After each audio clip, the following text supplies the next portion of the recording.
afin que nous ne soyons pas dispersés sur la face de toute la terre. Dieu dit, dispersez-vous. Et eux, ils se disent, bâtissons une tour afin que nous ne soyons pas dispersés sur la face de la terre. Encore une fois, l'homme commence encore à aller dans la direction contraire que Dieu lui indique. Ça semble une petite désobéissance, mais c'est une désobéissance. Il y a une raison pourquoi Dieu a demandé aux gens de se disperser. Moi, je pense qu'on peut deviner cette raison. C'est quelqu'un qui sait.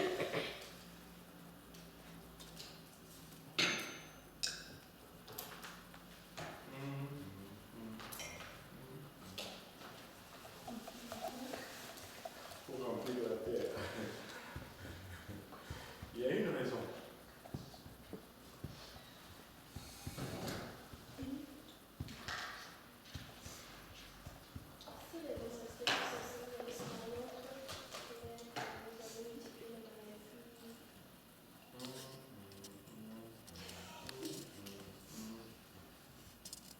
Regardez. Sinon, il y aura trop de confusion.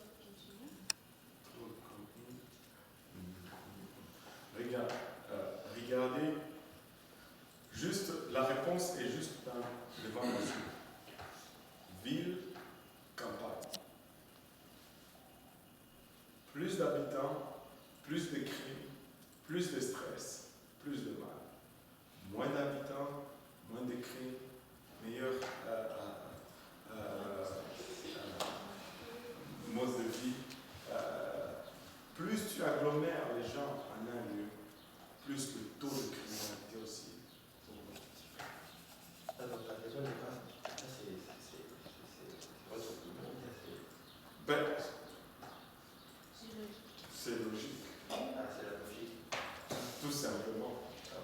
Ouais, c'est logique. Et même du temps biblique, tu vas voir que toutes les grandes villes, pas seulement le monde, toutes les grandes villes étaient pleines de corruption.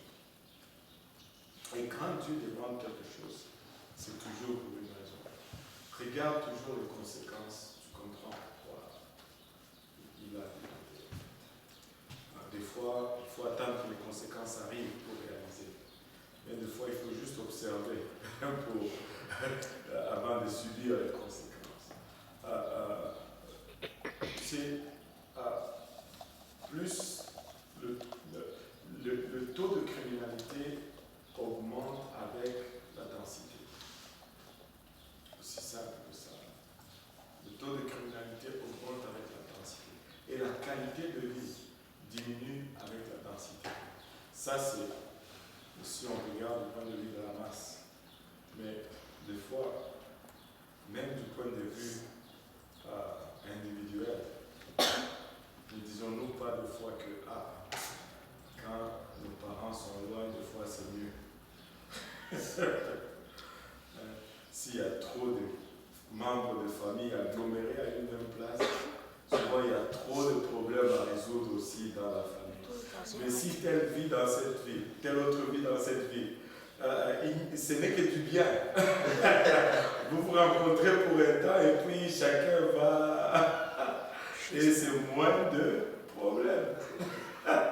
C'est moins de problèmes. Mais si tout le monde est dans la même ville, oh, c'est tout le temps, tel a dit ci, tel a fait ça, tel...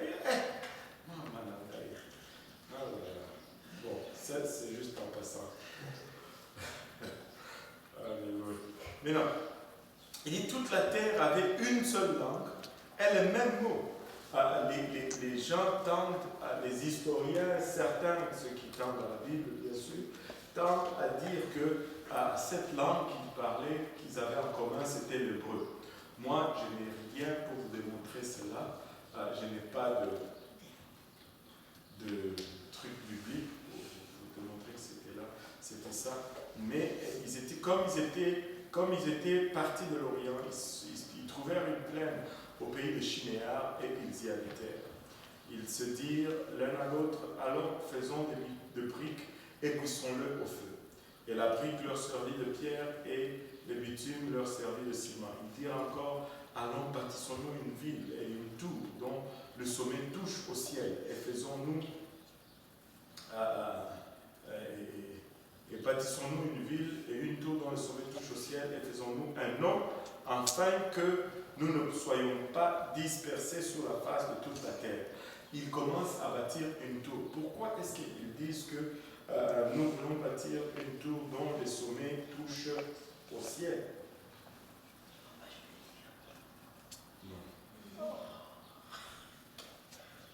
Toi, tu as de l'information privilégiée. Ceux qui travaillent à la bourse n'ont pas le droit d'acheter les stocks. Hein? Non, pour l'instant.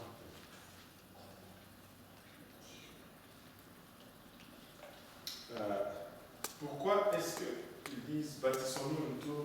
Oui, frère sacré. C'est pour atteindre Dieu.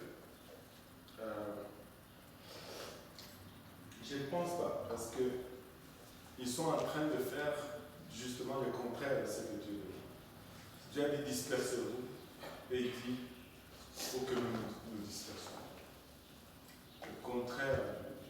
C'est pas pour avoir un monopole, enfin, pour être concentré dans un seul endroit. Oui, ça ils ont dit déjà qu'ils veulent rester dans la même place. Mais comprenons que ils sont les seuls habitants de la terre. Tout le reste de la terre est détruit par le déluge. Mais ils se disent on va faire cette tour qui va toucher le ciel. Peut-être pour observer. Attendez. Ils venaient de sortir d'un événement. Hein? Oui, pour se plaindre. Pas pour se plaindre.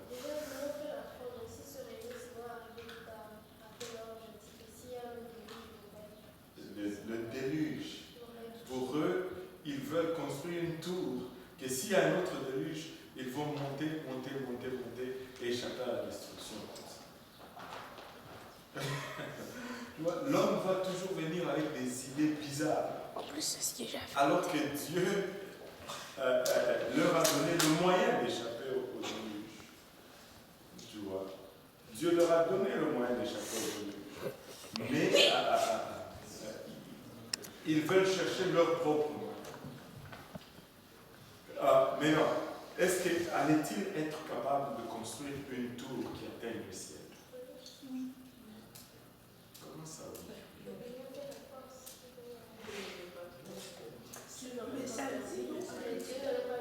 Mais je demande pas si Dieu allait le permettre ou pas. Je dis est-ce qu'il pouvait? Ah, s'il pouvait. Ouais. C'est autre que ça. Est-ce qu'ils étaient assez intelligents pour faire ça à l'époque? Moi je sais pas, on ne sait pas. Hein? Oui, ça allait voir.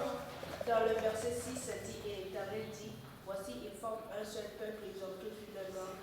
Et c'est là ce qu'ils ont entrepris. Maintenant, rien ne les empêcherait de faire tout ce qu'ils avaient promis. En tout cas, Dieu pensait qu'ils allaient le faire.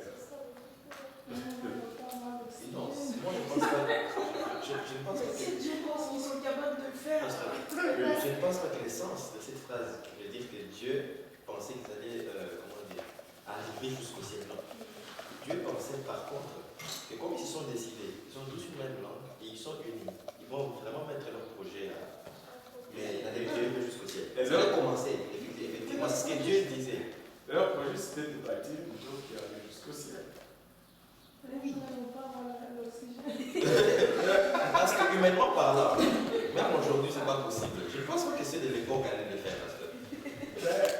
En tout cas, Dieu exprime une opinion contraire. Oui, c'est ça. Je vais expliquer ce que Dieu pensait à travers ça. Parce que... C'est ça, tu m'as dit qu'ils pensaient qu'ils allaient réussir leur projet. Donc.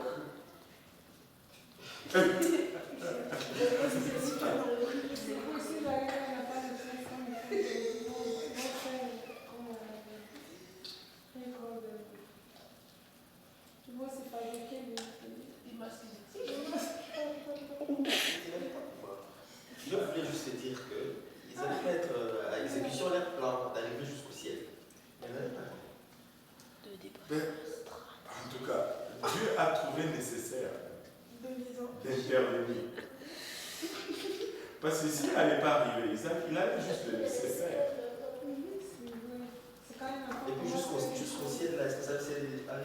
bien c'est franchement de parler d'une auteur. Il n'y a pas une traduction hébreu. C'est comme quand les parents voient un enfant qui commence à faire un projet. Si tu sais qu'il ne va pas y arriver, tu vas lui dire que si.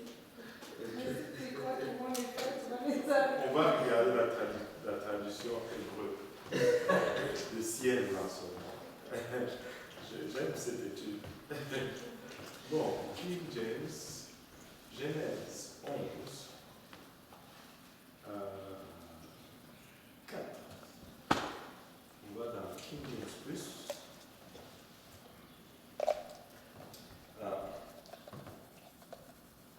And they say, go to, let us build as a city and a town whose top reach unto heaven. Et le mot heaven ici, regarde. Et le mot heaven ici, c'est vraiment, et il est au singulier. C'est le mot ciel. Donc il y a une différence entre les cieux et le ciel. Le ciel, c'est ce qui est au-dessus de nous.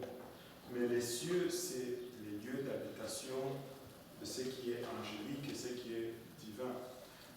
Moi, je pense qu'ils allaient atteindre une hauteur qu'aujourd'hui nous pensons impossible ou incroyable. Parce que nous ignorons probablement leur connaissance technologique qu'ils avaient et leur habilité physique qu'ils avaient. Mais moi, je pense qu'ils étaient quand même avancés. Parce que si on considère le projet qu'ils venaient de faire, l'arche qu'ils venaient de construire, à quoi ils ont construit ce monument gigantesque qui est là. Moi, je pense qu'ils pouvaient, s'ils étaient une multitude, de faire beaucoup plus. Et moi, je crois qu'ils avaient quand même des connaissances. Parce que si on regarde le monde ancien de foi, on a tendance à penser qu'ils étaient retardés sur le point technologique. Mais si on regarde comment est-ce qu'ils ont construit les pyramides et toutes ces choses, ça prenait une certaine connaissance technologique, une certaine connaissance de la géométrie, de toutes ces choses. Ils avaient certaines choses, ou peut-être certaines choses étaient encore innées ou acquis à eux, vu qu'ils n'étaient pas aussi corrompus ou dégradés que nous sommes. Et moi, je pense qu'ils avaient des capacités que nous ne pouvons pas soupçonner aujourd'hui. Le ciel, plutôt ici, c'est le mot Shamayim, Shamem. Donc,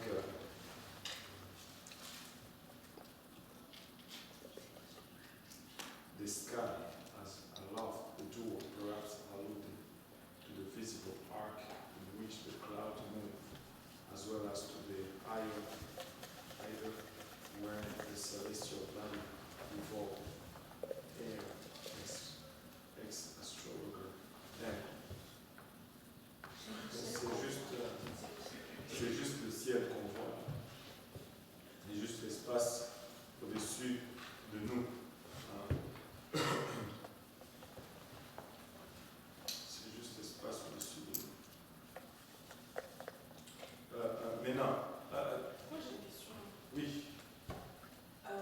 Quand je faisais le catéchisme, on m'a appris qu'ils voulaient construire la tour de Babel pour voir Dieu. Ça ne dit nulle part qu'ils voulaient voir. En fait, si vous voulez voir Dieu, ils avaient plusieurs autres façons de le voir. Par exemple, Noé, c'était des gens qui étaient proches de Dieu et qui ont enseigné le voie de Dieu à leur descendance. Mais si tu vois leur tendance ici, moi, pourquoi je dis c'est le contraire? Parce qu'ils savaient que Dieu leur a donné un commandement, celui de s'éparpiller. Mais là, ils se déterminent à faire le contraire du commandement de Dieu. Et je ne pense pas que ce soit un argument qui tend à appuyer l'idée qu'ils construisaient pour voir Dieu, alors qu'ils étaient en train de faire délibérément ce que le contraire de ce que Dieu demande. Voilà, ça me pousse à croire le contraire. ils n'étaient pas dans la recherche de Dieu. Ils étaient en rébellion par rapport à Dieu. Ils étaient en rébellion par rapport à Dieu. Maintenant,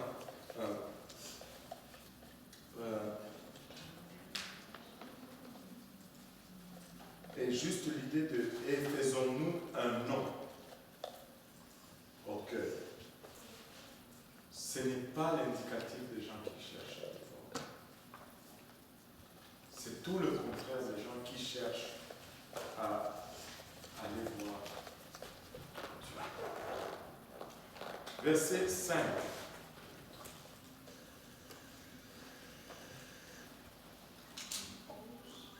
Chapitre 11, Genèse 11.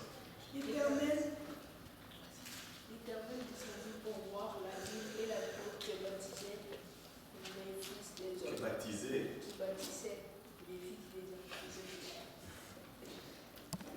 Oh, élève la voix un peu.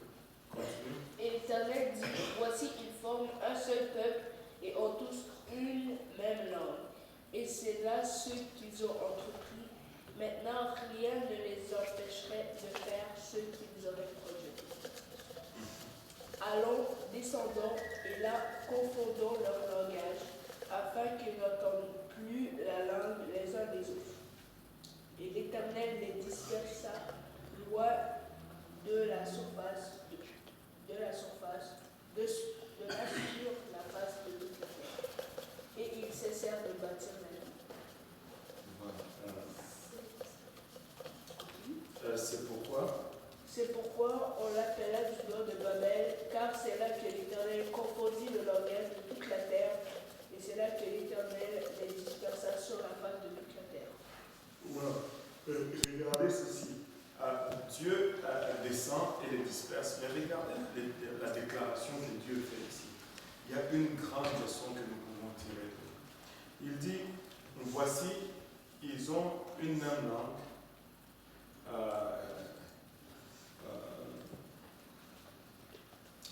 Ils forment un seul peuple et ont tous une même langue, et c'est là ce qu'ils ont entrepris. Et rien ne les empêchera. En d'autres termes, ils sont unis. Ils disent la même chose. Et parce que c'est comme ça, ils vont accomplir ce qu'ils ont à faire. L'unité, si tout le monde peut dire l'unité. Ça, c'est quelque chose que le diable lutte contre farouchement parmi nous dans l'Église. Le diable sait que s'il peut nous séparer ou s'il peut nous diviser, il va faire que nous n'arrivons pas à aboutir à faire ce que Dieu nous appelle de faire. Si ces gens qui, malgré qu'ils étaient hors de la volonté de Dieu, ils faisaient décidément le contraire de ce que Dieu leur avait demandé. Sans la volonté de Dieu, sans l'aide de Dieu, juste avec l'unité, ils pouvaient accomplir ce qu'ils planifiaient. Combien d'avantages nous, si nous nous mettons dans la volonté de Dieu et avec l'aide de Dieu, si nous nous unissons, nous allons accomplir ce que nous planifions de faire. Et écoutez, nous devons maturer à une place où l'unité du corps prend priorité sur nos intérêts personnels ou nos bien-être personnels. Et ça, c'est toujours les défis dans l'Église. On dirait que très souvent, même quand on était dans le monde, on était mature, mais quand on vient dans l'Église, subitement, on devient bébé et que tout doit être concentré sur nos besoins et notre attention et notre intérêt. Non, au contraire, la maturité signifie, moi, je délaisse mes avantages pour le bien de ceux qui sont nouveaux. Je renonce à mon avantage ou à mes avantages pour ceux qui sont nouveaux puissent en bénéficier. C'est ça la maturité. Un chrétien mature se sacrifie pour les nouveaux en Christ. Un chrétien mature ne demande pas toujours qu'est-ce que l'Église fait pour moi. un chrétien mature se demande qu'est-ce que je peux faire pour l'Église. Et l'autre chose, c'est que j'ai appris avec le temps que, au fait, si tu étudies, si tu écoutes, tu entends les gens enseigner, par exemple sur le réveil, on va te donner plusieurs méthodes. Oh, il faut faire ci. Il faut faire du porte-à-porte. Il faut faire les études publiques. Il faut faire les je ne sais pas quoi. On va te nommer toutes sortes de choses. Mais on va oublier de te nommer une chose. La quantité d'heures qu'il faut investir dans ce qu'on doit faire pour que cela fonctionne. Et si ça va fonctionner, il faut travailler. Si tu ne travailles pas, tu ne vas pas récolter les résultats. Je dis cela pour dire ceci. Presque tous les plans fonctionnent, dépendamment des heures que tu es prêt à investir dans le plan. Alors, arrêtons de nous battre sur les idées. Commençons plutôt à investir les efforts. Même si ce n'est pas fait comme moi je voulais le faire, éventuellement ça va produire. Donc, parce que des fois, ce n'est pas comme ça que moi je voulais le faire, moi je n'embarque pas. Ça c'est immature. On est tous dans la même barque, on doit ramer dans la même direction. Si toi tu rames comme ça, l'autre rame comme ça, le bateau tourne en rond sur place. Mais si nous ramons tous dans la même direction, nous allons avancer. Il faut savoir réaliser, déterminer la vision et embarquer dans la vision et aller vers l'avant. Et c'est comme ça que les choses avancent. Alléluia. Regarde ton voisin, dis-lui bon enseignement. Alléluia. On doit former un. Amen. Donc ils avaient tous la même langue. Et voici ce qu'ils ont projeté. Et Dieu est descendu et il a confondu leur langue. Ils se sont réveillés le matin. Les uns parlaient français, d'autres anglais. Les uns parlaient fond, l'autre lingala. Les uns parlaient créole, les autres québécois. Les uns parlaient des pitching, les autres. Au Tchad, on parle quoi? Le bail. Le bas? Le bail. Mbaye. Bail. Les uns parlaient Mbaye, les autres parlaient les kilowattheures. Et c'était la confusion totale. Et comment on dit bonjour en Mbaye? L'année. L'année? Ça c'est dormir. Ah oui? L'année. Et quand tu dis l'année, on te répond comment? Oui, tu dis aussi l'année. L'année. Et comment ça va? Itoban. L'année. Itoban. Tokani. Même Tokani. Waouh, c'est cool. L'année. Itoban. Même Tokani. Waouh, cool. J'irai au Tchad un jour. Je vais aller voir Idriss Déby. Voilà. Et ils se sont réveillés un matin et l'un dit l'année. Et l'autre dit on sait l'année, nous sommes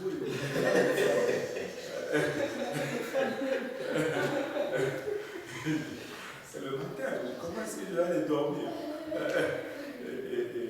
Et là, comme ils ne se comprenaient pas, ils se sont divisés. Et qu'est-ce qui est arrivé?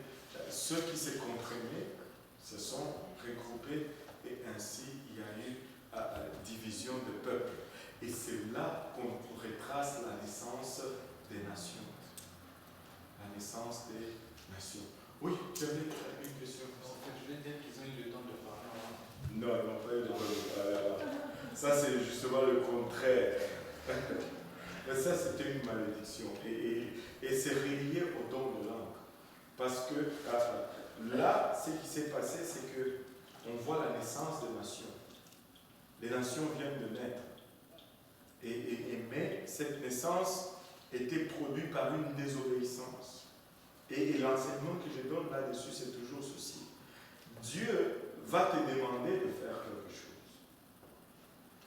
Et si tu le fais, il y a une bénédiction qui va découler de ton obéissance. Et tu vas jouir de cela. Mais si tu ne le fais pas, très souvent, ce que Dieu voulait, ça va arriver malgré toi.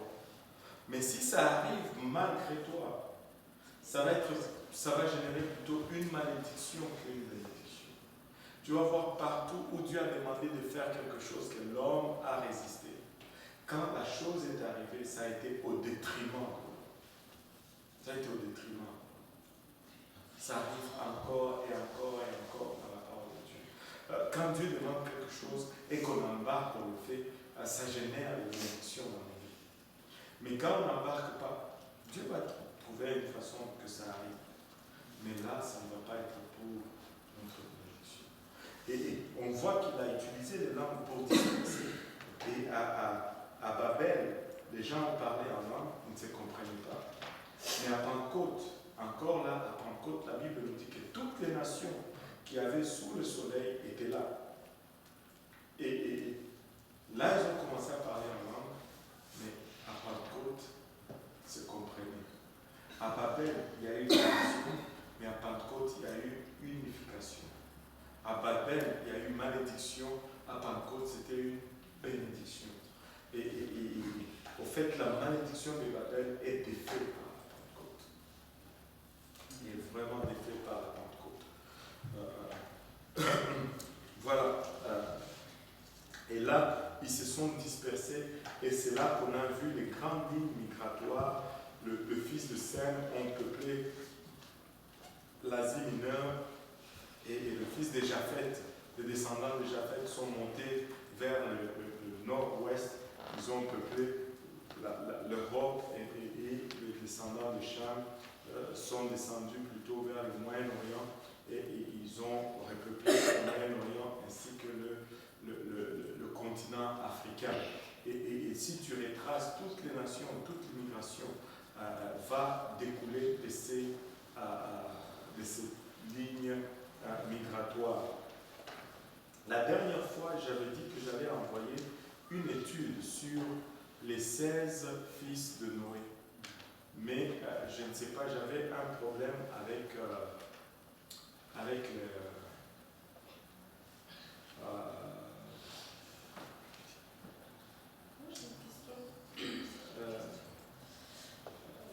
les adresses. Oui. Est-ce qu'on peut dire qu'ils ne se ressemblaient pas? Vu qu'en fait, c'est à partir de cette. Enfin, c'est à partir d'eux que les autres nations sont nées. Donc ça veut dire qu'ils ne se ressemblaient pas. Comment ça, ils ne se ressemblent pas? Enfin, je veux dire, il y avait des noirs, des blancs, Oui. des chinois et tout ça. Oui, on va voir qu'il y avait des noirs. On va le voir. Oui. Babylone, lorsqu'ils ont construit Babel. Babel, maintenant, présentement, ça serait. C'était ça ma question. Babel, ça se trouve dans la région irakienne. C'est de là où on a Babylone. C'est la même région. Apparemment, on a même trouvé les ruines de la tour de Babel en Irak, dans la région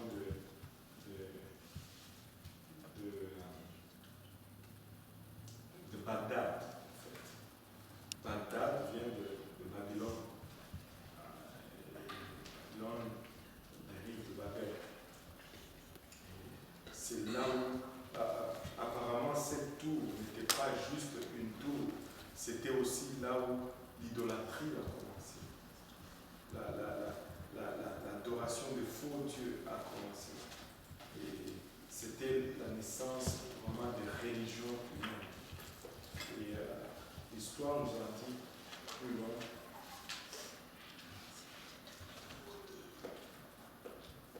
Question. Oui. En tournant au verset 9, j'ai dit, quand on a lu le verset, il a dit, soyez féconds, multipliez la terre, remplissez, etc.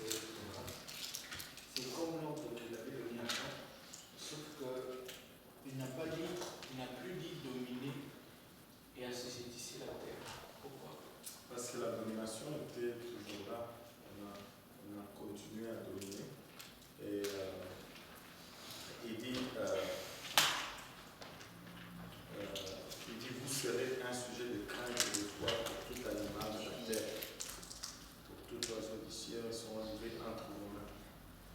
Donc, on voit déjà une domination.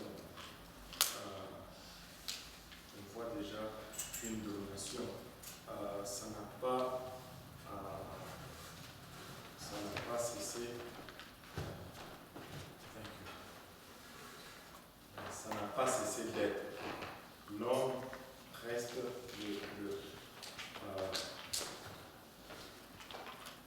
l'image de Dieu. Et cette domination, ce n'est pas juste parce que nous reflétons Dieu. C'est pourquoi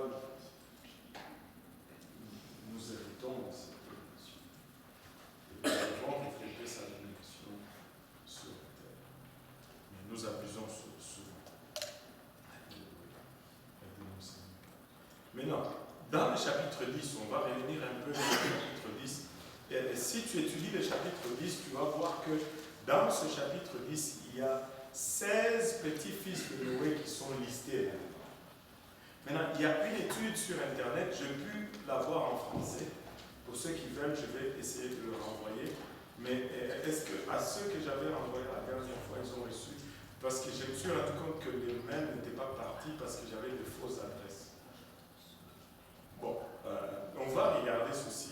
Parce que quand tu étudies les 16 petits-fils, tu trouves tous les descendants presque des différents peuples qui ont peuplé la terre. Je vais vous lire cette étude, très intéressante. Les 16 petits-fils de Noé. Maintenant, écoutez, l'histoire séculière fournit beaucoup de preuves pour montrer que les survivants du déluge de Noé furent des véritables personnages historiques dont le nom a été de manière indélébile gravé sur une grande partie de l'ancien monde. Ça a été fait par Harold Hunt avec Russell Gregg. Ça, c'est le nom des recherchistes. Quand Noé et sa famille sortirent de l'arche, ils étaient les seuls habitants sur la terre. Il échut aux trois fils de Noé, Sem, Cham et Japheth, et leur épouse de repeupler la terre par l'entremise des enfants qui leur sont nés après le déluge. Parmi les petits-enfants de Noé, 16 petits-fils sont nommés en Genèse chapitre 10. Dieu nous a laissé suffisamment de preuves pour confirmer que ces 16 petits-fils de Noé ont réellement vécu, que les noms que la Bible leur donne étaient leurs vrais noms, et qu'après la dispersion de Babel, leurs descendants se sont répandus sur la terre et ont fondé les diverses nations de l'ancien monde. Maintenant, les premières générations après le déluge atteignaient un âge très grand, certains hommes vivant plus vieux que leurs enfants, petits-enfants et arrière-petits-enfants. Cela les distingue. Les 16 petits-fils de Noé étaient les chefs des clans familiaux qui sont devenus des grandes populations dans leurs zones respectives. Plusieurs choses se sont passées. Par exemple, le peuple dans divers endroits se sont appelés par le nom de l'homme qui était leur ancêtre commun. Ils ont appelé leur pays et souvent leur grande ville et leur fleuve principal par son nom. Parfois, les différentes nations ont sombré dans les cultes des ancêtres. Lorsque cela s'est produit, il était naturel pour elles de donner à leur Dieu le nom de l'homme qui était leur ancêtre à tous, ou de faire de leur ancêtre à longue durée de vie leur Dieu. Et tout cela signifie que la preuve a été préservée d'une manière qui ne peut jamais être perdue. Et toute l'ingéniosité de l'homme ne peut l'effacer. Nous allons maintenant l'examiner. Les 7 fils de Japheth. Japheth, c'est celui qui est monté vers le nord-est et il a repeuplé l'Europe. Regardez ceci. Voici la prospérité de Noé, des fils de Noé, Sem, Cham et Japheth. Il leur naquit le fils après le déluge. Le fils de Japheth furent Gomer, Magog, Madai, Javan, Tubal, Meshech et Tiras. Si on lit ces noms, comme ça, on n'arrive pas à aller plus loin. C'est juste des noms. Mais regardez cet article. Il dit ceci: le premier des fils de Noé mentionné est Gomer. Ézéchiel localise le premier descendant de Gomer avec Togarma, un fils de Gomer. à l'extrémité du septentrion. Ézéchiel 38, 6. En Turquie moderne se trouve une région qui, dans le Nouveau Testament, a été appelée Galatie. L'historien juif Flavius Joseph rapporte que le peuple qui a été appelé Galate ou Gaulois de son temps, en 93 après Jésus-Christ, était auparavant appelé Gomérites. Ils étaient appelés des Gomérites. Et c'était après qu'on les appelait des Galates ou des Gaulois. Ils ont migré vers l'ouest jusqu'à ce qu'on appelle aujourd'hui la France, l'Espagne. Et pendant de nombreux siècles, la France a été appelée la Gaule, d'après le nom des descendants de Gomère. Le nord-ouest de l'Espagne est appelé Galice jusqu'à ce jour. Le grand empire du passé, l'Égypte, la Syrie, Babylone, la Perse et tous ont des liens historiques avec les personnages bibliques en rapport avec les fils de Noé. J'ai toujours désigné ceci. Si vous regardez en Angleterre, c'est une question à terre? Pardon? Non, c'était pas une question. C'était pas une question. Super. Maintenant, si vous allez en Angleterre, il y a une région de l'Angleterre qui a hérité de la... je ne sais pas si c'est hérité ou quoi. Quand tu deviens prince ou princesse, on te donne le titre. Et la princesse Diane, dans son titre, on l'appelait la princesse de... La princesse de Galles. Pays de Galles. Le pays de Galles. Galate, qui vient de Gomère. C'était le même peuple.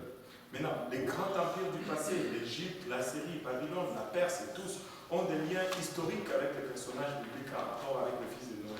La plupart, sinon la totalité des tribus et des nations peuvent être attribuées à ces hommes par leurs descendants. Une énorme statue sculptée du grand pharaon Ramsès II de l'Égypte,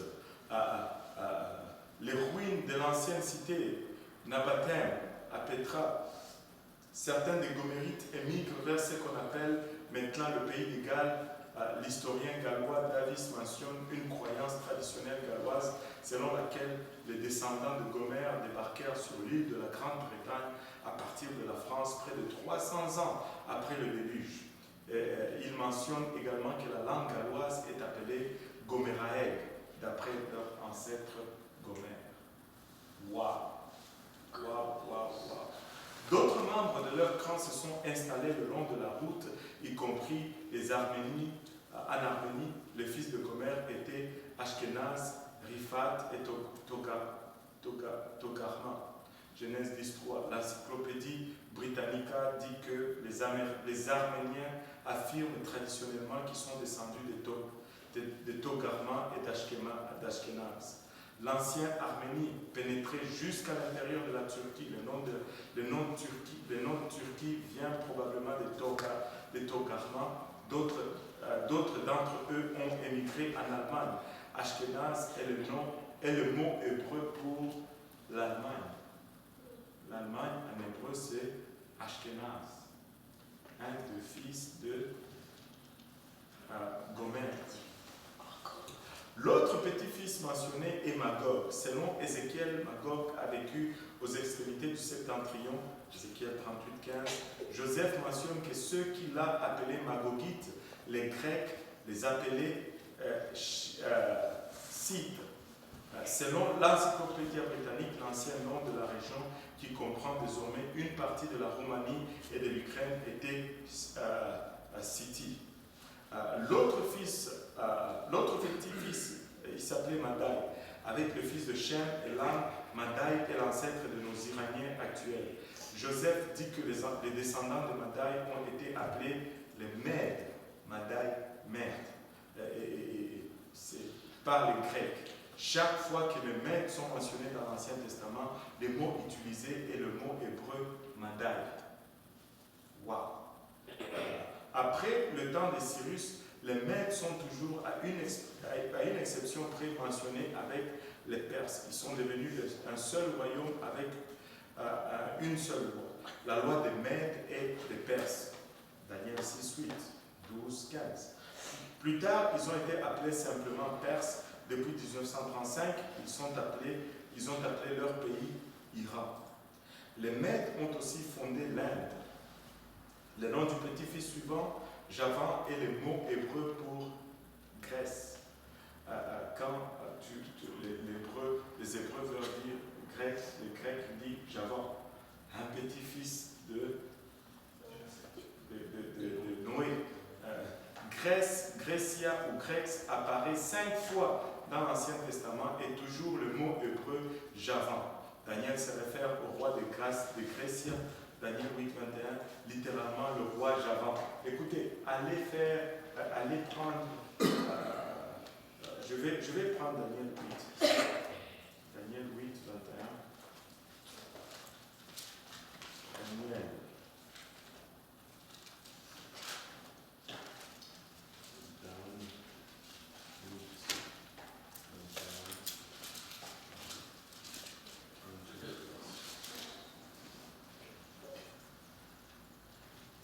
Regardez, il sait, and the rough goat is the king of Gracia. Et le mot Gracia, c'est Javan ou Yavan en hébreu original. Le petit-fils de Noé, qui ont tous des liens avec le peuple grec. Les Élysiens, un ancien peuple grec, ont de toute évidence reçu le nom d'Elisha. Tarsis ou Tars a été localisé dans la région de Sicile, Turquie moderne. Maintenant, ça va devenir encore plus intéressant pour nous les Africains. Attends, on va finir avec les Grecs. L'Encyclopédia Britannica dit que Kittim est le nom biblique pour Chypre. Le peuple qui se sont installés d'abord dans la région de Troie adorait Jupiter pour le nom de Jupiter d'Odonaïs, peut-être une référence au quatrième fils de Javan, Jupiter étant un dérivé de Japhet. Son oracle était Dodéma. Le grec adorait ces dieux, mais l'ont appelé Zeus. Puis vient Tubal. Ézéchiel parle de lui avec Gog et Méchec. Ézéchiel 3:6. Teglat-Phalassa, premier roi d'Assyrie vers 1100 avant Jésus-Christ, désigne les descendants de Tubal comme les Tabali. Joseph les nomme dans les Tobélites, qui ont été plus tard connus sous le nom d'Ibère. Leur pays à l'époque de Joseph était appelé par les Romains Ibérie et couvrait ce qui est actuellement l'ancien État soviétique de la Géorgie, dont la capitale à ce jour porte le nom des Tubal, comme Tbilissi. De là, après avoir traversé les montagnes du Caucase, ces peuples ont migré vers le nord-est, donnant leur nom tribal à la rivière Tobol et donc à la célèbre ville de Tobolsk. Waouh! Meshek, le nom du petit-fils suivant, est l'ancien nom de Moscou. Waouh! Meshek, Moscou. Moscou est à la fois le nom de la capitale de la Russie et la région qui entoure la ville. Aujourd'hui, une seule section de la plaine de Meshek porte encore le nom de Meshek, pratiquement inchangé par le temps. Selon Flavius Joseph, les descendants du peuple de Tyras furent appelés les Tyrassiens. Les Grecs ont changé leur nom en Thrace. La Thrace allait de la Macédoine au sud du Danube jusqu'au nord de la mer Noire et à l'est. Elle comprenait une grande partie de ce qui est devenu la Yougoslavie. La World Book Encyclopedia dit que le peuple de la Thrace était des sauvages indo-européens qui aimaient la guerre et le pillage. Tyras a été adoré par ses descendants en tant que Turas ou Thor, les dieux du tonnerre. Waouh! C'est tout le lien. Ce sont des choses qu'on voit même dans les bandes dessinées. Mais les noms sont tellement proches et ce sont les mêmes noms. Regardez, maintenant, ça va vous intéresser. Nous arrivons ensuite au fils de Shem, Cush, Misraïm, Puth et Canaan. Genèse 16. Les descendants de Shem vivent principalement en Asie du Sud-Ouest et en Afrique. Alléluia, que tout le monde dise l'Afrique. Alléluia. La Bible fait souvent référence à l'Afrique comme la terre de Shem. Psaume 105, 23, 27 et 106, 22. Le nom du petit-fils de Noé, Cush, est le mot hébreu pour vieille Éthiopie ou l'ancienne Éthiopie. Vous savez, si vous vous rappelez de l'histoire, on parlait de l'Empire Kush. Avez-vous étudié cela, l'Empire Kush? Nous, on a étudié l'Empire Kush quand on enseignait encore la vraie histoire. L'Empire Kush.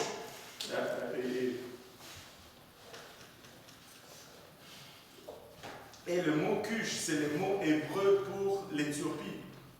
Sans exception, le mot Éthiopie dans la Bible anglaise est toujours une traduction du mot hébreu Kush.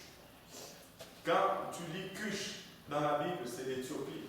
Dans le pays de Kush, c'est l'Éthiopie. Joseph a traduit le nom par Kush et dit que les Éthiopiens sont encore à ce jour tant par eux-mêmes et que par tous les hommes en Asie appelés les Kushites. Le petit-fils de Noé qui suit mentionné est Misraïm. Maintenant, est-ce qu'il y a des gens qui parlent le swahili ici? Et comment on dit Égypte en swahili? Ça dépasse notre vocabulaire. L'Égypte en swahili c'est Misri. Misri. Et il dit, le petit-fils de Noé qui suit mentionné, et pourquoi je dis cela? Parce que l'arabe est trop proche de l'hébreu, mais le swahili est une langue d'origine arabe.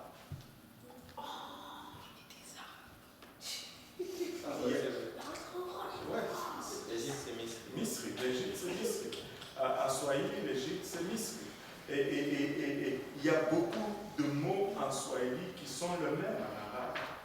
Et comme le mot église. C'est quoi église en Swahili? Église.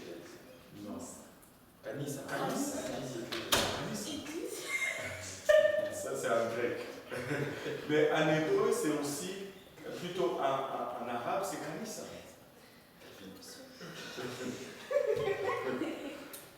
En hébreu, plutôt en arabe, c'est kanisa. Et un jour, j'ai suivi une entrevue d'une femme arabe qui parlait contre le terrorisme et tout ça. Elle disait, ils vont exploser les bombes dans les églises. Et elle a dit kanisa. Et j'étais surpris, j'ai dit, wow! Kanisa, c'est Kanisa. En arabe, église, c'est kanisa. Tu peux le googler aussi. Comment on dit soldat en swahili?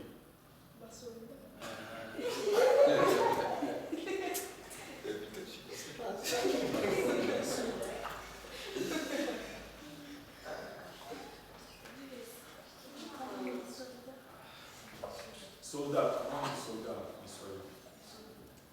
C'est pas Askar. Askar. Askar. En arabe, c'est la même chose. Askar. Ah oui? Oui.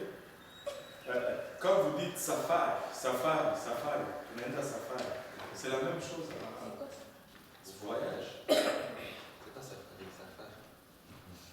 C'est la même chose. Rafiki. Rafki. En allemand, en grec, c'est en arabe, c'est la même chose. Oui. Rafiki, ami. Ah, en arabe, c'est Rafiki. Rafki. Ah, ok. Ouais, ouais. C'est la même chose. Et je pense même au Roubaix, c'est la même chose. Sultan. Oui, Sultan. Oui. Maintenant, on dit le sultanat de Brunei. Le sultanat, c'est dérivé de royaume ou du mot arabe royaume. Beaucoup de choses. Regardez, ça va être intéressant ici. Regardez. Check this. Le petit-fils de Noé qui suit mentionné, Misraïm est le nom hébreu pour l'Égypte. Le nom Égypte apparaît de centaines de fois dans l'Ancien Testament et à une exception près est toujours une tradition du mot Misraïm.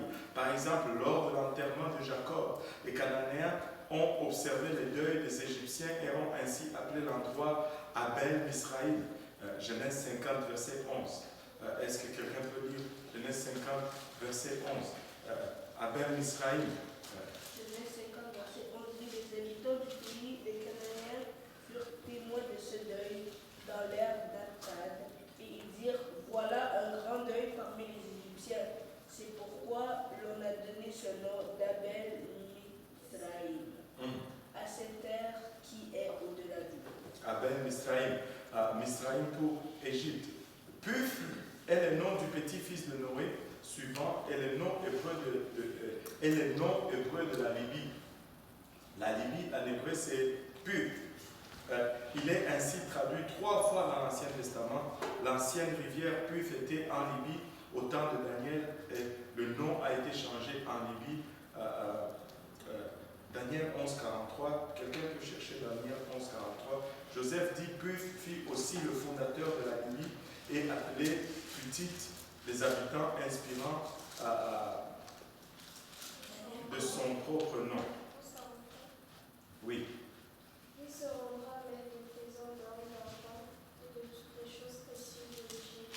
Les Libyens et les Éthiopiens seront à sa suite. Les Libyens et les Éthiopiens seront à sa suite.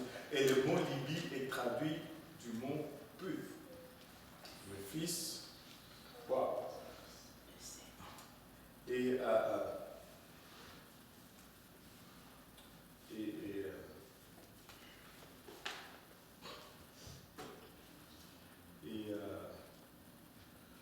bon, on peut aller, on a les Jébusiens, les Éviens, les 5 fils.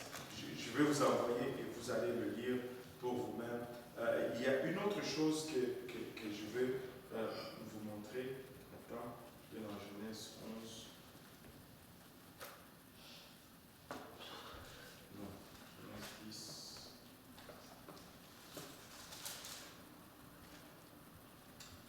Ouais, Genèse 10, verset 8. Et Cush,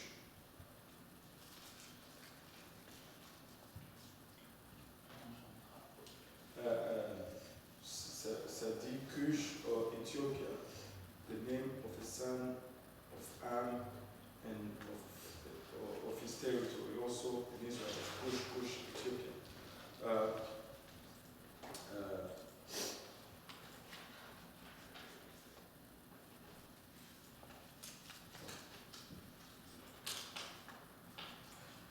Regardez, Cush, Seba.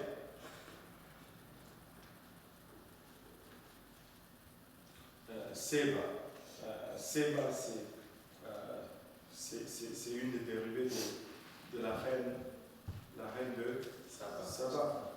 Et Cush, Seba, c'est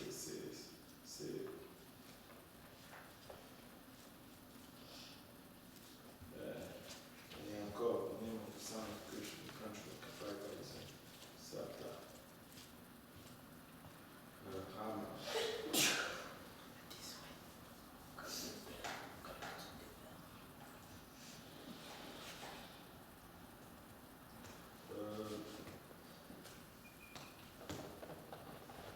Je vais juste chercher quelque chose.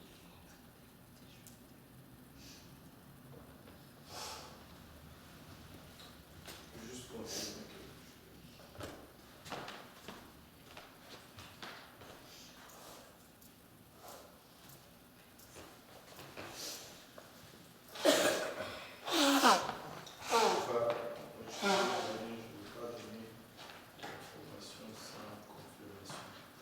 Donc on peut voir que techniquement tous les enfants, tous les descendants de Noé, les petits-fils de Noé, ont réellement repeuplé la terre et ont réellement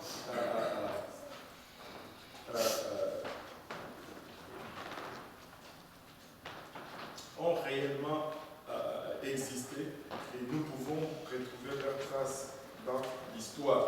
On va s'éloigner un peu de cette volée historique, oui. Ouais, on n'a pas parlé juste pour sauver le temps, sinon on va rester toute la nuit.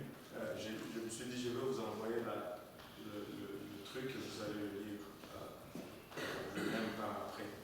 Mais non, on va s'éloigner un peu de ce qui est historique et on va regarder encore ce qui est spirituel. Ces gens ont repeuplé la terre. Finalement, ce que Dieu leur avait demandé est venu malgré eux. Et parce que c'est venu malgré eux, ils ont dû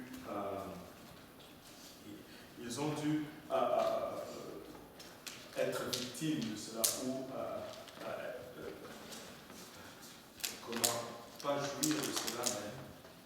Ils ont dû subir cela. Ils ont dû être pénalisés par cela. Nous devons développer l'obéissance par rapport à Dieu. Parce que quand nous obéissons, on sait que Dieu demande. Quand ça arrive, ça nous procure une bénédiction. Maintenant, comme nous l'avons vu, les gens ont continué à faire le mal. Et encore une fois, le mal s'est répandu sur la terre. Et encore une fois, Dieu a regardé sur la terre. Comme c'était à l'époque de Noé, Dieu a trouvé une personne qui était juste. Il a dit, je vais travailler avec lui. Et là, encore une fois, Dieu regarde à terre. Et il cherche encore une personne pour travailler avec cette personne. Et cette fois-ci, il trouve la personne d'Abraham. Ça devient très intéressant. Écoutez, avec le passage du Bishop Woodward, je pense que nous allons être incités à étudier plus, à faire plus de recherches, à aller au-delà et à creuser. Tu sais, depuis qu'il est passé, moi dans ma tête, tous les livres que j'ai collectionnés, que je dois lire, je me dis c'est maintenant qu'il faut que je les lise. Il y a un renouveau de relire encore et de me rééduquer. Il y a une de nos fidèles, la sœur Avia, elle m'a offert un livre extraordinaire qui parle de l'histoire de la terre, du monde près du Livienne. Près de quoi? Près du Livienne, avant le déluge. Et c'est un livre extraordinaire. Dans l'histoire, et ils ont retracé les généalogies. Et c'est dans ce livre que j'ai découvert que Abraham a vécu en même temps que Noé. Je n'avais jamais fait le lien. Mais ce livre dit que si ce livre te renvoie dans la Bible et il te dit, regarde là le temps de naissance de Noé et le temps de naissance d'Abraham et la mort de Noé, tu vas voir que Abraham a vécu 50 ans. Et Noé est mort 50 ans après la naissance d'Abraham. Moi, je pensais qu'ils étaient loin écartés, qu'ils n'ont pas vécu du tout dans la même époque. Parce qu'on s'est toujours demandé où est-ce qu'Abraham a su au sujet de l'unique et vrai Dieu. Et ce livre nous dit qu'apparemment, et je dis bien apparemment, son père, le père d'Abraham, Érec, travaillait à la cour de Nimrod. Et quand il a vu cette idolâtrie, il n'a pas voulu que son fils soit influencé par cela. Il l'a envoyé auprès de Noé. Et c'est de là que Abraham aurait appris toutes ces choses au sujet du seul et unique vrai Dieu. Ne pas adorer les étoiles, mais adorer plutôt les créateurs des étoiles. Et c'est, je pense, à la mort de Nimrod qu'Abraham serait retourné et qu'il aurait parti maintenant avec son père. Ce sont des choses extra-bibliques dans lesquelles on peut tirer beaucoup d'informations et confirmer certaines informations juste par de simples calculs généalogiques. On voit que c'est plausible parce que Noé est mort 50 ans après la naissance d'Abraham. Donc jusqu'à mon âge, si j'étais Abraham, je serais encore au pied de Noé en train d'apprendre et il me resterait encore 3 ans. Phénoménal. Phénoménal. Ça fait tout un homme et ça fait beaucoup d'enseignements. On n'aurait jamais soupçonné. On n'aurait jamais soupçonné. Mais il faut aller rechercher ces choses. Il faut aller les creuser et les étudier. Donc on voit par après que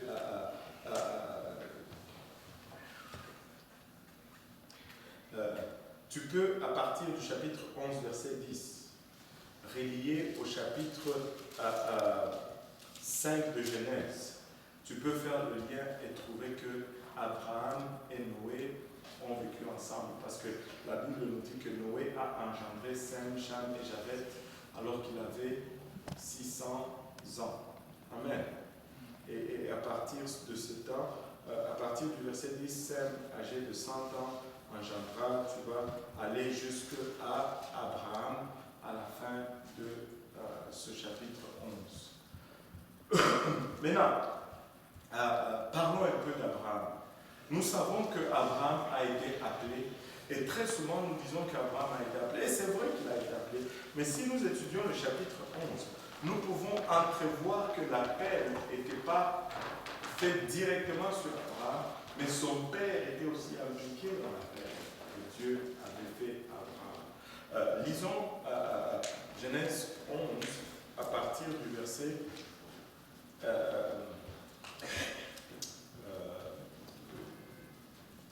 À partir du verset 22 justement. Genèse 11, 22 dit Sérug, âgé de 30 ans, engendra Nacor.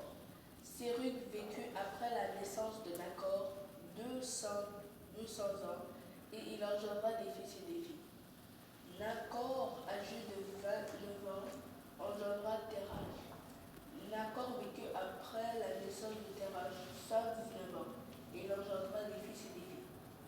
Terach, âgé de 70 ans, engendra Abraham, Nacor et Haran. Voici la postérité de Terach. Terach engendra Abraham, Nacor et Haran. Haran engendra Lot, et Haran mourut en présence de Terach, son père, au pays de sa naissance, à Ur, en Chaldée. Abraham et Nacor prirent des femmes. Le nom de la femme d'Abraham était Sarai, et le nom de la femme de Nacor était Milca, fille d'Haran, père de Milca et père de Tisca. Sarai était stérile, elle n'avait point d'enfant. Terach prit Abraham, son fils, et Lot, fils d'Haran, fils de son fils, et Sarai, sa belle-fille, femme d'Abraham, son fils. Ils sortirent ensemble d'Ur en Chaldée. Ils sortirent ensemble d'Ur en Chaldée, oui. pour aller au pays de Canaan. Pour aller où? Au pays de Canaan. Donc, quand le père d'Abraham est sorti de Ur, ils allaient au pays de Canaan. Donc, à quelque part, c'était parti avec son père.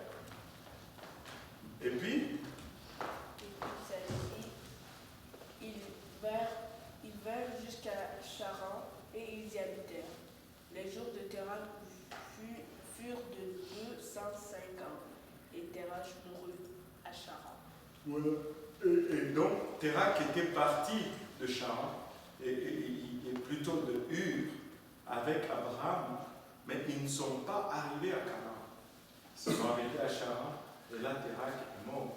Et c'est à partir de Charan que Abraham a continué. Donc, l'appel était déjà sur Terach. Dieu avait appelé déjà le Père. Ou peut-être que Dieu a appelé le Fils, et le Fils a convaincu le Père.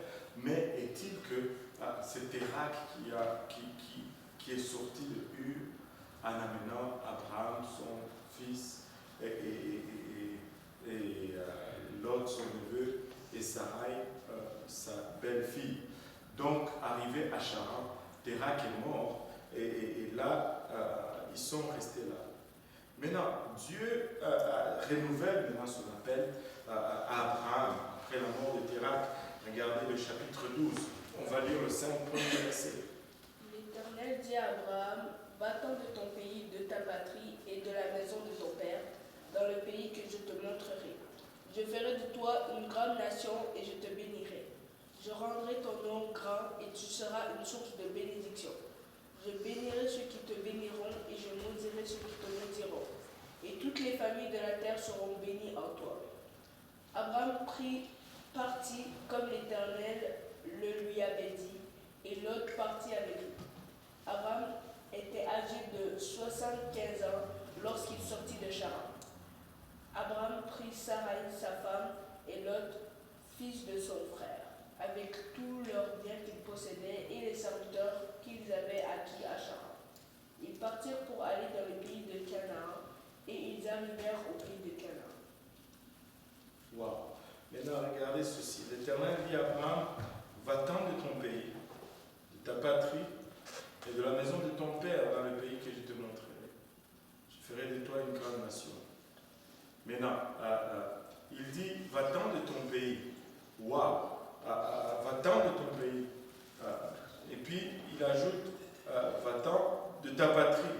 Ok? Et puis, et de la maison de ton père. Moi, je me suis toujours dit ceci. Si je quitte mon pays et que la maison de mon père est dans mon pays, mais je ne peux pas quitter mon pays sans quitter la maison de mon père. Il dit quitte ton pays, quitte la maison de ton père. Si je quitte mon pays, je quitte déjà la maison de mon père.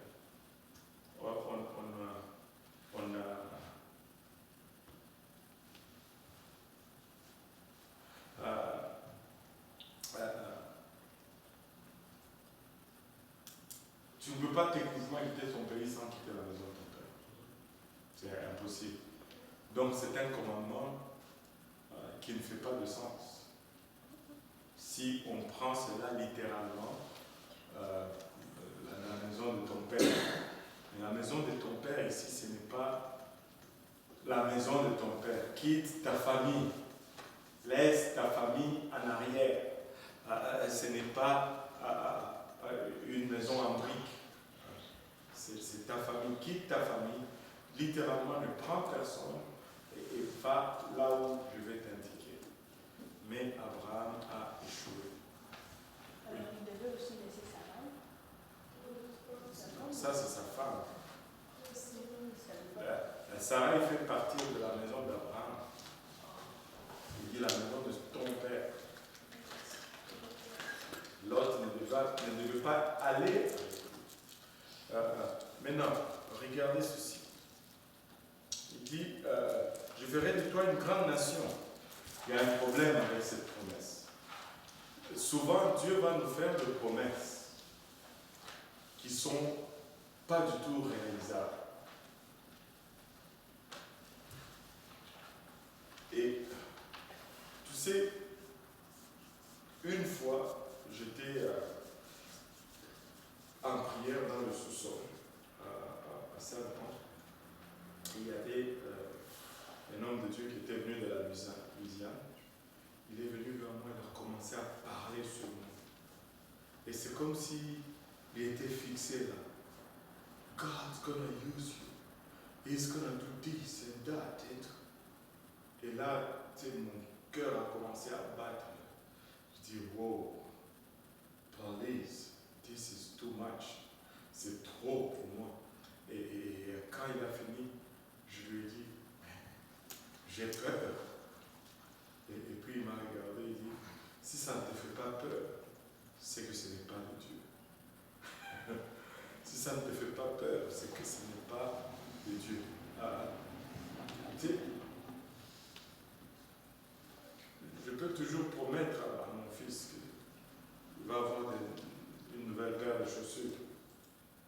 Ça ne prend pas vraiment Dieu pour faire ça. Mais si c'est impossible à faire, il y a quelqu'un qui peut faire des promesses. Il ne va pas te promettre ce que toi tu peux faire. Il va te promettre ce que lui peut faire. Abraham avait 75 ans d'âge. Sa femme en avait 65. Et il dit, je ferai de toi une grande nation. Mais ils n'ont même pas vu un seul enfant né. Et à 65 ans, tu commences, mon ami, à désespérer. Enfin, pas désespérer, tu es déjà dans le désespoir. 65 ans, la ménopause est déjà installée. Voilà. Est-ce qu'on peut dire que la ménopause est installée? De nos jours, les femmes vivent à 5 ans, la ménopause c'est 65, 70. Oh, Mais dans les temps, mais elle vit longtemps. non. La ménopause, ça, ce sont des gens qui sont après le déluge. Parlons même pas de ménopause, elle était stérile. Et à 65 ans, elle était désespérée. Quand tu lis par exemple Sérug âgé de 30 ans engendra Jacob, Nacor, âgé de 29 ans, engendra Térac. Et là, tu veux me parler de quelqu'un qui a 65 ans. Le temps est passé. Ce n'est plus le temps avant le déluge. L'ordre des choses a déjà changé. Ce n'est plus les 150 ans. Parce que Dieu a déjà dit dans le chapitre 6 qu'il va réduire, l'homme ne va plus dépasser 120 ans. Mais ceci, on va voir les exceptions parce qu'il y a toujours une période de transition.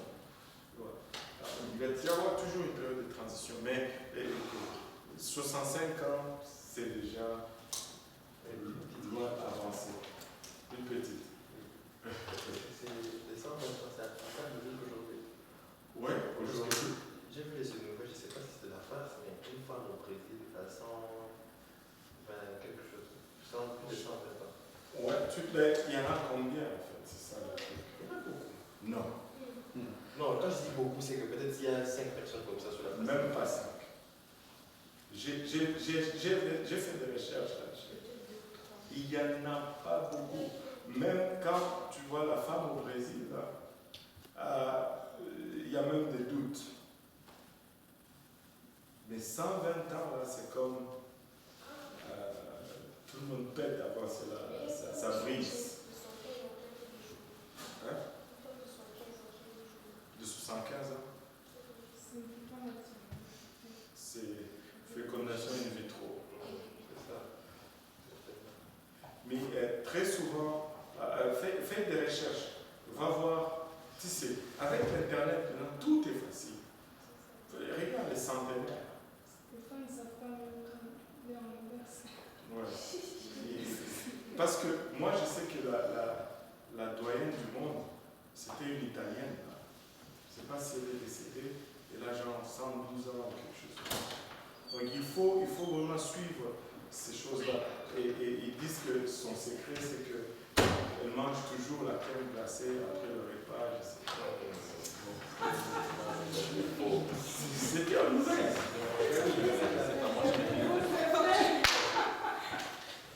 C'est pourquoi moi, si je veux la crème glacée,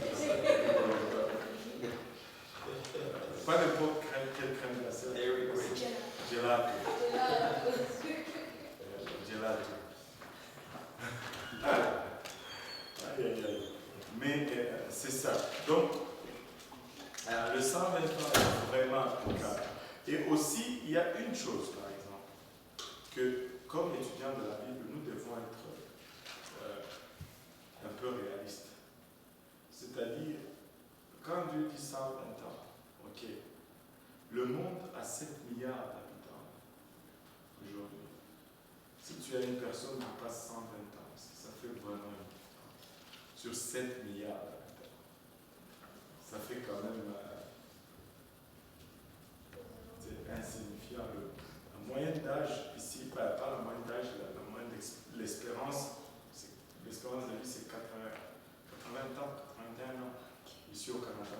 Et si tu vas chez nous en Afrique, c'est genre 65 ans. 52. 52? Ouais.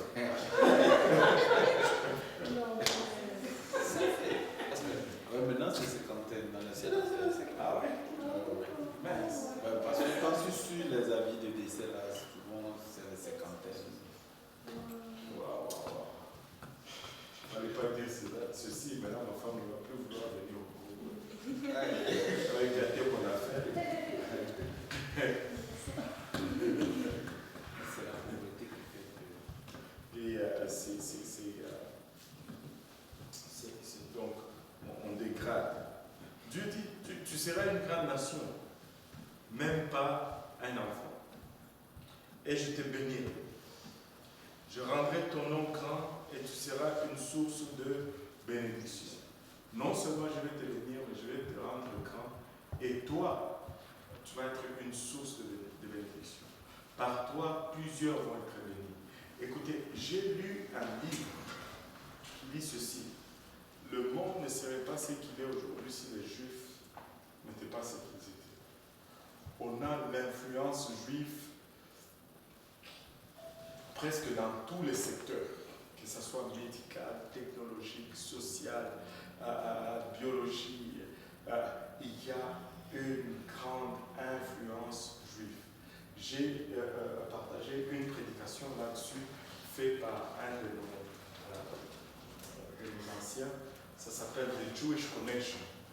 Et dans cette prédication, il te cite toutes les réalisations des Juifs et tu réalises vraiment que, wow, c'est un peuple à part. Nous sommes bénis par à eux dans les découvertes médicinales et ça améliore la vie de toute la planète. Nous sommes bénis par cela.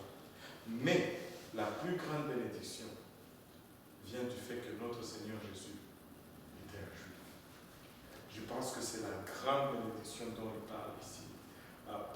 Par le peuple juif, toutes les familles de la terre seront bénies. Parce que lorsque Jésus marchait sur les plages du Jourdain, Jean-Baptiste l'a pointé et il a dit, voici l'agneau de Dieu qui ôte le péché du monde. Et toutes les familles de la terre trouvent le salut en Jésus-Christ. En Jésus-Christ. Et il dit, tu seras une bénédiction. Je bénirai ceux qui te béniront et je maudirai ceux qui te maudiront. Ça, c'est très important. Ne maudis jamais un juif. Sinon Dieu va te maudire. Et cette loi marche toujours. Vous êtes-vous déjà demandé pourquoi est-ce que le monde déteste tellement le peuple juif?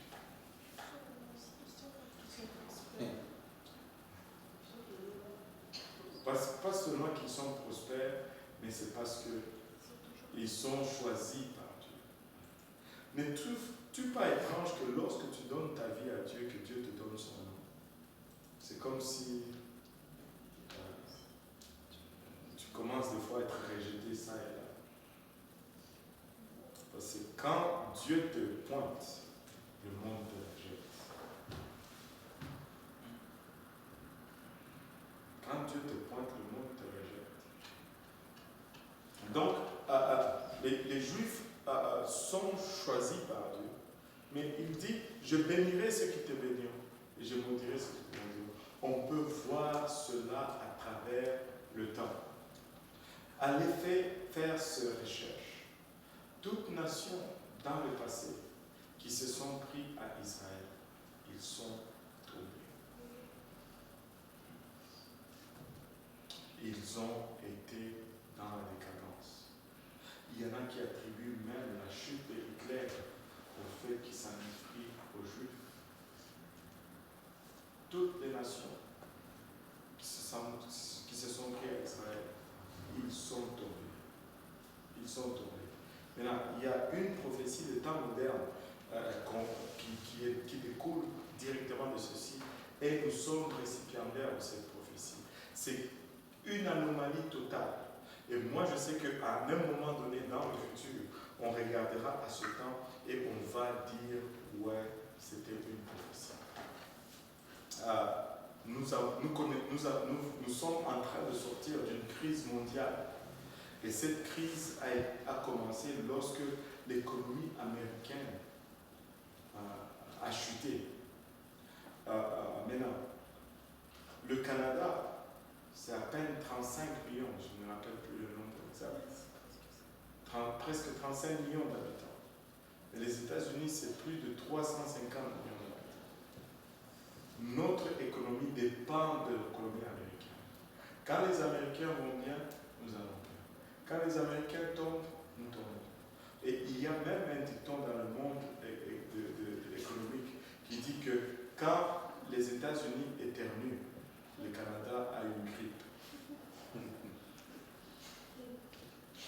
Parce que nous sommes tellement liés à eux et nous dépendons d'eux. Mais durant cette grande crise, les États-Unis est tombé, mais le Canada n'a presque pas senti la grande crise économique mondiale. C'est un des pays qui est sorti de cette grande crise sans accumuler de dettes. On réduisait nos dettes pendant la grande crise mondiale. Les années 2008, 2009, 2010, 2011, 2012, 2013, 2014, 2015, jusqu'à ce que Trudeau vienne. Mais qu'est-ce qui a fait cela? Si tu regardes économiquement, ils disent que, oh bon, les banquiers canadiens étaient plus sévères, ils ne prêtaient pas. Mais écoutez, c'est l'époque où on donnait des hypothèques presque à tout le monde ici aussi. Tous ceux qui ont acheté une maison l'ont acheté presque dans cette époque-là. Même moi, pauvre de moi, j'ai qualifié pour acheter une maison. Impensable. Mais je te dis, parce que les standards étaient baissés. Maintenant, une seule chose était différente. C'est qu'aux États-Unis, ils avaient Obama à la tête. Et c'est la seule administration qui a été anti-Israël comme pas possible. Et ici, nous avions Stephen Harper. Même lorsque tout le monde rejetait Israël, Stephen Harper s'est tenu pour Israël. Stephen Harper, c'est le seul qui défendait Israël. Et moi, je crois que ceux qui bénissent Israël, le Seigneur le bénit. Ceux qui maudissent Israël, le Seigneur le maudit aussi. Nous devons aimer les jours. Les gens sont fous. Ils se disent chrétiens, mais ils regardent le conflit là-bas, ils prennent pour les Palestiniens. Premièrement, l'information est toujours tordue. Toujours tordue. Deuxièmement, étudie ta Bible. Étudie ta Bible. Je ne dis pas que les Juifs sont des saints. Attends. Prendre pour les Palestiniens, il faut vraiment ne pas connaître l'histoire et tout ce qui se passe là-bas. Oui. En fait, quand j'étais à l'école, quand nous enseignions l'histoire dans ma vie,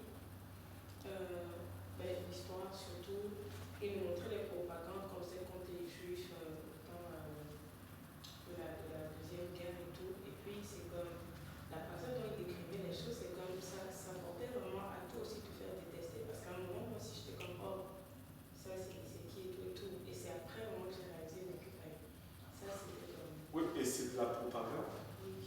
C'est littéralement de la propagande. Et la plupart des choses sont montées. C'est de la propagande. Si tu sais que combien de missiles sont lancés sur Israël chaque jour, aucun pays au monde ne va tolérer cela. Essaye de lancer juste une missile sur les États-Unis ou sur la France, voir comment ils vont réagir. Surtout sur la France. Israël, c'est chaque jour. C'est chaque jour. Mais ils ne le disent pas. Ils ne le disent pas. C'est chaque jour. Anyway, donc nous devons bénir Israël. Et toutes les familles de la terre seront bénies.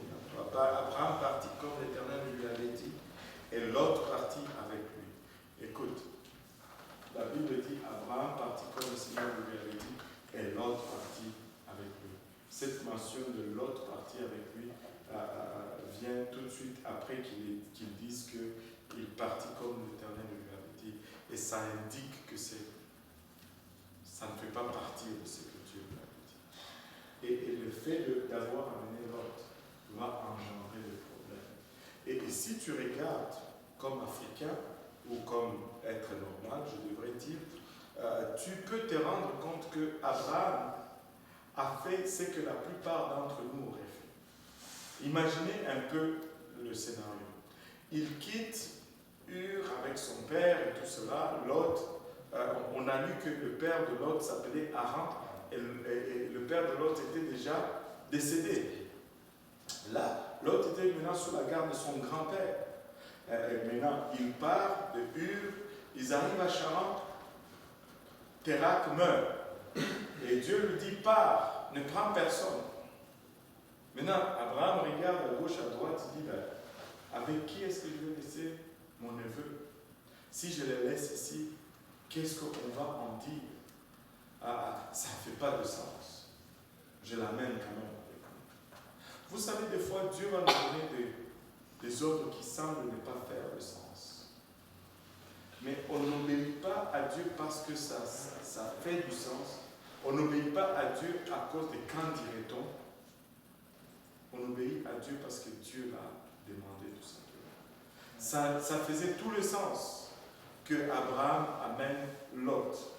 Si on l'analyse du point de vue humain, du point de vue social, familial, et il n'avait plus personne. Mais Dieu avait dit ne l'amène pas.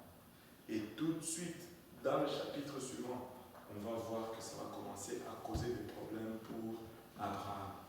Ça va commencer à causer des sérieux problèmes pour Abraham. Parce qu'il a voulu amener Lot alors que Dieu lui a dit ne l'amène pas. Des fois, il y a des choses qui semblent être raisonnables. Mais quand Dieu lui dit ne fais pas, il ne fait pas. À la longue, tu vas voir pourquoi. On va s'arrêter là pour aujourd'hui. Et on va voir par la suite. Il est déjà 21h. Sœur Loretta, tu as une question? Oui.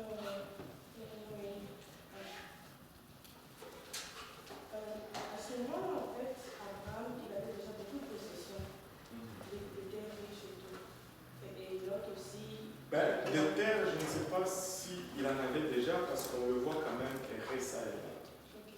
On le voit quand même se déplacer. Je ne sais pas à quel point on peut être précis. Mais vas-y, chute quand même.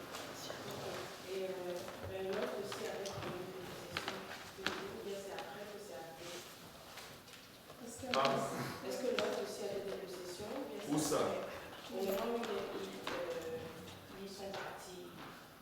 Parce qu'au moment où ils sont partis, on ne mentionne pas tout ça.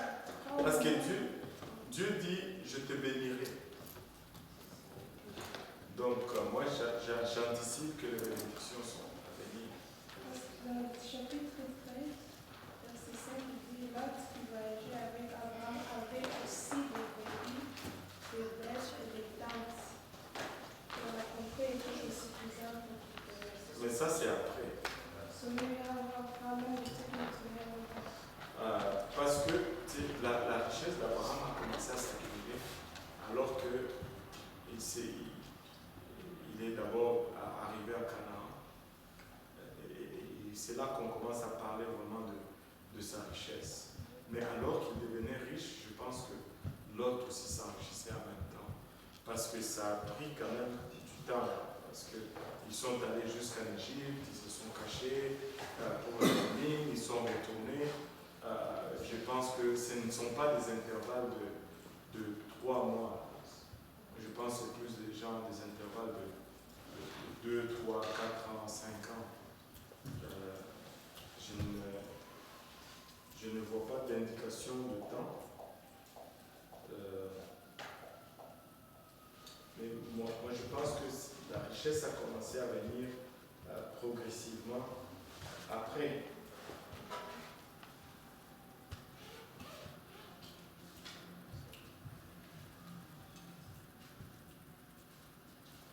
Je pense. Je peux me tromper. S'il y a une famille qui sont allés en Égypte, c'est parce qu'ils n'avaient pas assez de Si, peut-être. Peut-être parce que quand ils vont en Égypte, on ne parle pas encore de leurs troupeaux ou de leurs biens accumulés. S'ils étaient allés en Égypte, ils allaient y aller avec leurs troupeaux. Mais moi, je pense que ce n'est pas. Ça veut dire que c'est là qu'il a reçu aussi des brebis, des bœufs, des ânes, des serviteurs, des servantes qui ont été. Oui, mais moi, la pertinence de cela est minime. En fait. Parce qu'ils sont sortis de Charan, ils sont allés à Canaan. On va parler de cela la session prochaine. Mardi prochain, ça va être un défi. On va avoir AYC ici. C'est mardi prochain? Oui, c'est à partir de lundi prochain. Donc, on commence à mentionner spécifiquement leur richesse à partir du chapitre 13.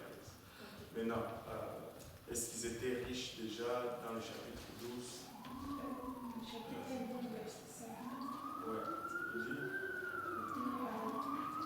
Abraham prit Sarai, sa femme, et Lot, fils de son frère, avec tous les biens qu'ils possédaient, et les serviteurs qu'ils avaient acquis à Charan. Partis pour aller dans le pays de Canaan. bon, Avant Canaan, ils avaient quand même. ils avaient quand même quelques... Ben, parce que, écoute, moi je ne sais pas comment, qu'est-ce qu'on veut déterminer. Ils n'étaient pas dénudés, ils avaient des biens, mais est-ce que c'était une richesse significative? Non, parce que ça a commencé à poser problème au chapitre 13 quand cette richesse a commencé à être plus grande. Et ça ne nous ajoute pas à déterminer quand est-ce qu'ils ont commencé à devenir si riches. Hein? C'est sûr, parce qu'ils vivaient. C'est pour dire qu'ils pouvaient quand même laisser Lot, ils n'avaient pas manqué. Pardon? Ils pouvaient quand même laisser Lot parce que Lot était pas. Oui, ils pouvaient laisser Lot. Si Dieu l'a demandé, c'est qu'il pouvait le faire. Ça, c'est clair. Si Dieu l'a demandé, parce que Lot pouvait survivre, il pouvait survivre. Et même lui, il n'avait pas une garantie de devenir riche, là. Ce n'est la promesse de Dieu. Mais parce que, et le point, ce n'est pas, tu sais, quand Dieu te demande quelque chose, ce n'est pas parce que tu as le moyen de le faire que tu vas le faire. Il te demande de faire ce qu'il te demande de faire parce que c'est mieux que tu le fasses pour toi. Cela n'a pas rapport avec le moyen, cela a tout à voir avec ton obéissance. S'il te demande de le faire, c'est parce qu'il a estimé que tu es capable. Sinon, il ne peut pas. Enfin, je crois. Oui, il faut sacrer. Pourquoi c'est Abraham qui est nommé le père de la foi et non Noé? Parce que les deux ont eu un appel de Dieu. Et surtout Noé, c'était une période pour les hommes. Je ne sais pas pourquoi, mais je pense probablement parce que si c'est plus facile de tracer une lignée depuis Abraham jusqu'à Jésus, jusqu'à nous. Et c'est un peu plus touchy de continuer cette lignée jusqu'à Noé. On voit qu'après Noé, il n'y a pas eu une continuité. Parce qu'avec Abraham, c'est comme un nouveau départ. Dieu a dû recommencer encore avec une personne. Ce n'était pas la continuité de ce que Noé avait fait. Sinon, on allait dire que le fils de Noé a fait du bien, il a fait ça, ça, ça, et puis il est allé, il y a eu comme rupture, et puis Abraham a été choisi encore. Moi, je pense que c'est spécifiquement à cause de ça.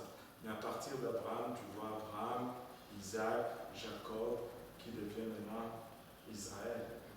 Et là, on a la nation choisie.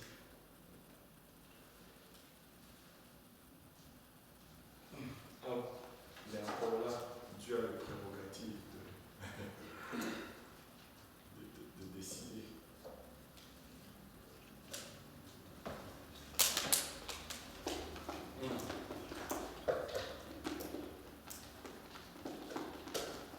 D'autres questions? Pas de questions? Alléluia. On va aller à la maison et on va prier. Amen. Moi j'ai une question, mais en fait c'est pas sur l'étude d'aujourd'hui. J'avais relevé un truc. Dans les Lévitique, le chapitre 1. Ok, vas-y. Non, il y a juste un truc que je ne comprenais pas. Parce que dans le chapitre 1, verset 2, on parle d'une offrande à l'Éternel. Et dans le chapitre 2, verset 1, on parle d'une offrande au don. Donc je voulais savoir c'était quoi la différence entre les deux.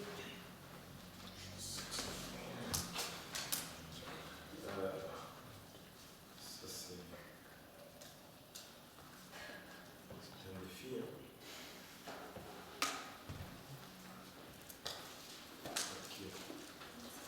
Lévitique 1, verset. Le chapitre 1, verset 2. Et Lévitique chapitre 2. Il dit pas aux enfants d'Israël, il dit leur lorsque quelqu'un d'entre vous fera une offrande à l'Éternel. Il fera du détail, blablabla. Et au chapitre 2, le verset 1. Lorsque quelqu'un fera à l'Éternel une offrande en don, son offrande sera de fleurs de farine, il sera de l'huile de suie. Ok.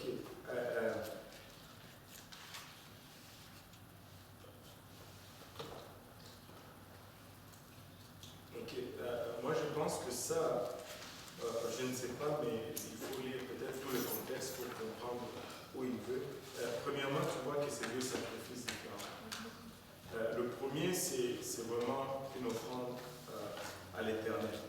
Quand on offre une offrande à l'Éternel, c'est très souvent pour l'expiation de nos péchés, blablabla. Et là, c'est du gros ou du menu bétail.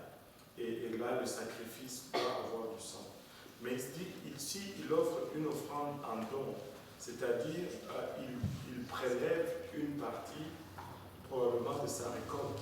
Et quand on dit don, c'est parce que je veux. Mais l'offrande à l'Éternel, ça c'est obligatoire. C'est obligatoire. L'offrande en don, c'est quelque chose de volontaire. Comme une action de grâce. Il apportera au sacrificateur fruit d'arôme, le sacrificateur prendra une poignée de citron, une fleur, blablabla, une agréable odeur. Je pense que de tête comme ça, c'est ce qui me vient en tête.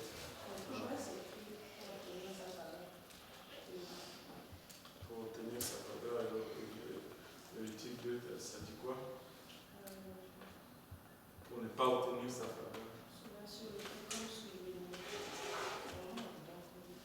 Ouais, parce que je pense que le mot don là,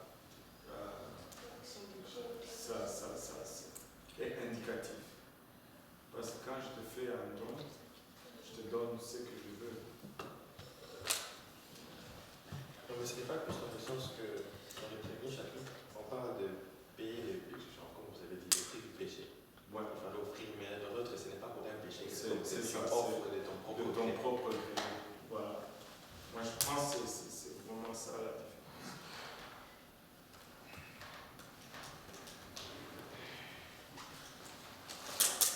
Alléluia. Le Seigneur est bon. Alléluia. En élevant nos voix vers le Seigneur, si nous pouvons nous lever. Alléluia. Merci, Papa. Seigneur, nous te rendons grâce, Papa, pour ton amour, ta bonté, ta fidélité. Seigneur, nous voulons te remercier pour ce temps que nous avons passé ensemble, ta présence en nous, et le privilège, Papa, que nous avons eu. Nous avons eu de partager ta parole, Seigneur. Nous prions que le peu que nous avons partagé puisse vraiment trouver une place dans nos cœurs où ça va gérer. Produire le fruit et que ce fruit nous conduise jusque dans la vie éternelle. Papa, trouve, Papa, de sonder chacun de nous, Seigneur, et de nous rencontrer chacun de nous au lieu de nos besoins, Seigneur. Que ces besoins soient physiques, spirituels ou matériels, au travers du temps. Papa, ton bras droit sur nous, Seigneur, et rencontre chacun de nous ici, au lieu de nos besoins, nous te prions, Père. Papa, souviens-toi de nous dans ta grâce et dans ta miséricorde, et préserve chacun d'entre nous sur le chemin de retour. Papa, préserve-nous de toute embûche, pas de tout accident, Papa, et garde-nous, Seigneur, pour le restant de la soirée, pour le restant de la semaine, jusqu'à ce que nous allons nous rencontrer. Seigneur, Papa, avec action de grâce dans les cœurs, nous te prions. Au nom de Jésus, nous disons tous au nom de Jésus. Alléluia. Pour-nous juste pousser un cri de joie.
Serrez la main de votre voisin.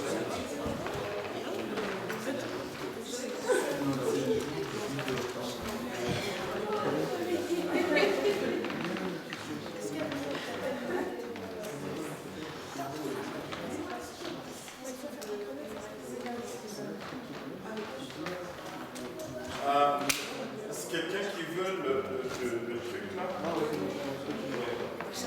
Il faut écrire pour parce que sinon, moi, Ça vaut des millions.